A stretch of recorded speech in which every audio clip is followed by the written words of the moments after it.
자, 그리고 이러한 개화 정책에 대한 어떤 반대로서 일어난 대표적인 사건이 바로 이모군란이다라고 하는 사건 아닙니까? 이모군란이다라고 하는 사건이고요. 그죠? 이모군란이다라고 하는 사건. 그리고 이 이모군란이다라고 하는 사건의 어떤 배경이다라고 하면 가장 첫 번째가 어떻게 보면 하층민의 불만이죠. 하층민의 불만입니다. 이 불만이 뭐 때문에? 개항 이후에 일본의 어떤 경제적 침탈. 그래서 양곡의 무제한 유출이라든지 이런 것들 때문에 나타났던 하층민의 불만. 그죠? 그 다음에 이제 구식군대에 대한 불만이죠.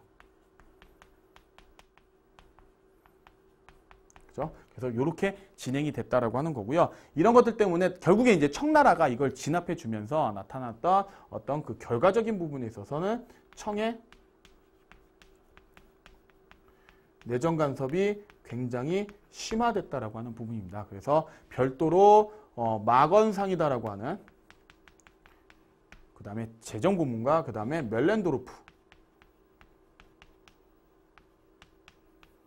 도르프다라고 하는 고문이 파견됐다라고 하는 부분이고요. 경제적인 부분에 있어서 바로 조청, 상민, 수륙, 무역, 장정이다라고 하는 조약이 이제 체결이 되고요. 이것 때문에 여기 안에 갔던 내지통상권, 이것 때문에 어떤 큰 경제적인 변화가 일어난다라고 선생님이 이야기했습니다. 그리고 이 조약 이후에 어떻게 보면 국내에서는 일본 상인과 청나라 상인이 첨예하게 대립하는 형태로 변화가 나타났다라고 하는 부분 선생님이 설명을 했고요. 자, 그 다음에 일본과는 재물포 조약이죠. 일본과 재물포 조약. 그래서 어떻게 보면 공사관 신축 비용과 배상금 같은 거 지불해줬고, 공사관을 지킬 수 있도록 경비병이 주둔하는 내용들의 어떤 그 변화가 있었다. 일본의 경비병, 그 공사관의 경비병이 주둔하는 형태의 변화가 있었다라고 하는 거, 이게 바로 이모군란과 관련된 내용이다라고 보시면 되겠고, 개화정책의 어떤 반발로서 또 일어났던 대표적인 사건 중에 하나가 어떻게 보면 위정척사운동 아니겠습니까? 그래서 이쪽에다가 선생님이 위정척사운동 을 간략히 언급해 드리면, 위정척사운동은 어떻게 보면 시기별로 조금 차이가 있어요. 자, 그래서 위정척사운동이다라고 하는 건 바른 것, 즉 성리학적 질서는 지키고 사사로운 것은 배척한다라고 하는 거니까, 그 성리학적 질서를 지키겠다라고 이야기했던 사람들이 바로 보수적 유생층이다라고 하는 거예요.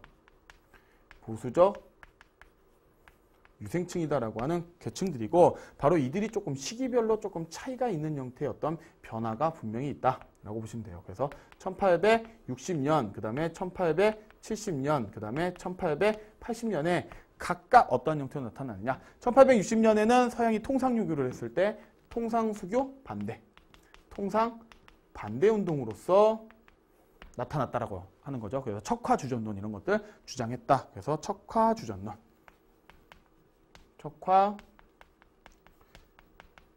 주장했다라고 하는 거고, 1870년대는 1876년도에 강화도 조약을 맺다 보니까, 강화도 조약은 항구를 여는 거 아닙니까? 개항하는 거니까 이게 개항 반대 운동이 추진이 됐고, 당시 최익현이다라고 하는 인물이 좀 중심이 돼가지고요. 결국 개항하려고 했던 일본, 외나라도 결국 서양과 같다라고 하는 외양일체론을 주장합니다. 이런 것들을 보시고요. 나중에 1880년 통리기무화문을 중심으로 개화정책을 하면서 2차 수신사로 김홍집이가 일본에 넘어갔다가 조선책략을 갖고 와서 조선책략 유포가 있지 않습니까? 그러면서 결국 미국과 개화정책을 추진하자라고 하는 이제 개화 반대운동, 개화정책을 추진하자라고 하는 분위기가 있다 보니까 개화 반대운동을 하는 것이죠. 그죠? 정부 주도의 개화 정책이 추진이 되는 1880년대는 개화 반대 운동이 전개가 되고요. 그죠? 이때 대표적인 게 바로 영남 만인소 사건 아닙니까? 조선 책략의 유포와 관련돼서 영남 만인소 사건이다라고 하는 거, 여러분들 이만손을 중심으로 해서 좀 살펴보시면 될 것 같습니다. 그래서 이렇게 개화 정책에 반대했던 위정척사 운동이다라고 하는 사건도 우리가 조금 같이 살펴볼 수